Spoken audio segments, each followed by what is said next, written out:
தமிழக காவல்துறையை விட என்ஐஏ அதிகாரிகள் விசாரணையின் போது கண்ணியமாக நடந்து கொண்டதாக நாம் தமிழர் கொள்கை பரப்பு செயலாளர் சாட்டை துரைமுருகன் தெரிவித்துள்ளார். சென்னை புரசைவாக்கத்தில் உள்ள என்ஐஏ அலுவலகத்தில் விசாரணைக்கு ஆஜரான அவரிடம் 8 மணி நேரம் விசாரணை நடத்தப்பட்டது.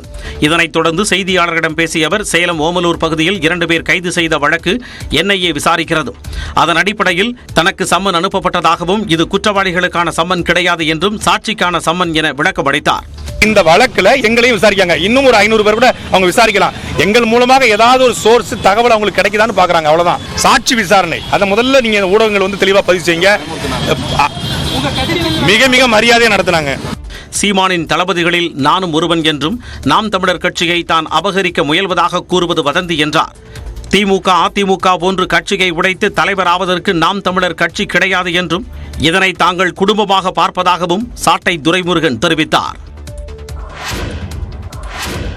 தற்போது அரசியலுக்கு வரக்கூடிய எண்ணம் இல்லை என்றும் எதிர்காலத்தில் கட்சி தொடங்க வாய்ப்பு இருப்பதாகவும் நடிகர் விஷால் சூசகமாக தெரிவித்துள்ளார். தமிழ் திரையுலகின் முன்னணி நடிகராக உள்ள நடிகர் விஷால் நடிகர் சங்கத்தின் செயலாளராகவும் உள்ளார். நடிகர் விஜய் கட்சி தொடங்கிய நிலையில் விஷாலும் புதிதாக கட்சி தொடங்கி அரசியலுக்கு வர இருப்பதாக தகவல் வெளியானது. இதற்கு விளக்கம் அளிக்கும் வகையில் நடிகர் விஷால் அறிக்கை வெளியிட்டுள்ளார். நடிகர் ஆனதிலிருந்து தன்னுடைய ரசிகர் மன்றத்தை மக்களுக்கு உதவி செய்வதற்காக நடத்தி வருவதாக அதில் கூறியுள்ள விஷால், மக்கள் நல இயக்கத்தை தொடங்கி மாவட்டம் தொகுதி வாரியாக தொடர்ந்து பணிகளை மேற்கொண்டு வருவதாகவும் குறிப்பிட்டுள்ளார். மேலும் அறக்கட்டளைகள் மூலமாக கல்வி, விவசாயத்திற்கு உதவி வருவதாக கூறியுள்ள அவர், தான் அரசியல் ஆதாயத்தை எதிர்பார்த்து மக்கள் பணி செய்வதில்லை என்றும் தொடர்ந்து மக்கள் பணிகளில் ஈடுபட போவதாகவும் அறிக்கையில் தெளிவுபடுத்தியுள்ளார். எதிர்காலத்தில் இயற்கை ஏதேனும் தன்னை முடிவெடுக்க வைத்தால் அப்போது மக்களுக்காக மக்களில் ஒருவனாக குரல் கொடுக்க தயங்க மாட்டேன் என்றும் சூசகமாக அரசியல் பிரவேசம் பற்றி நடிகர் விஷால் தெரிவித்துள்ளார்.